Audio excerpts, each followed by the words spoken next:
Ito po ang ingredients: luya, sibuyas, carrots, bell pepper, celery, potatoes, at ang karne ng manok. Okay, prepared na po lahat. Ganyan po yung mga hiwa ng mga ingredients natin. Nilagay ko na po kaagad ang karne ng manok sa kaserola at hindi ko na po nilagyan ng cooking oil. Yan, para magisa po siya sa sarili niyang mantika. Saute lang po natin ito. Then, i-add po natin ang bell pepper, sibuyas, luya, para lumasa na siya sa karne ng manok.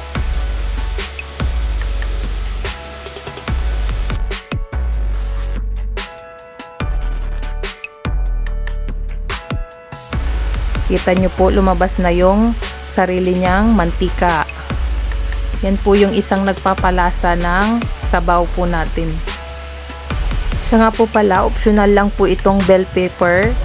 Kasi ako po, mahilig po ako sa bell pepper at gustong gusto ko po yung lasa niya. Kaya kadalasan nilalagay ko siya sa aking mga niluluto. Yan, add na rin po natin ang salt para lumasa na siya at manood na sa ating karne. At ang powder paper, yan, mas masarap pag mas maraming paminta. Pero kung may anak kayong ayaw ng paminta, huwag nyo pong damihan. Kunting kaalaman lamang po, hetong recipe na ito na aking niluluto ay napakaganda po sa mga may ubo, sipon, or tinatrangkaso. Kaya maganda po itong recipe natin ngayon para sa napapanahong pandemya. Yan, dagdag na po natin ang carrots at saka potatoes. Maraming gulay, mas masustansya. Yan, halo-haluin lang po natin, tapos tatakpan po natin. Hintayin po natin na maluto ang gulay, saka po natin ihuhulog yung celery. Yan.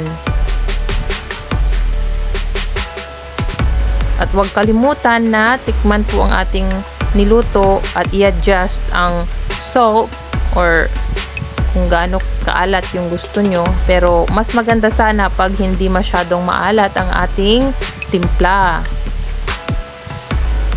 Less salt, good for our health.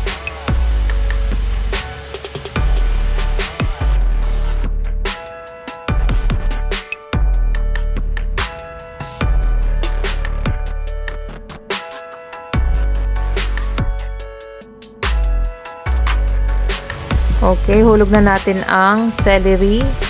Don't overcook the celery, okay? Mas maigi po na fresh pong matikman ang celery kaysa yung unang overcook.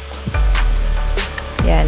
At syempre, mas nandoon yung sustansya niya pag hindi na overcook yung celery.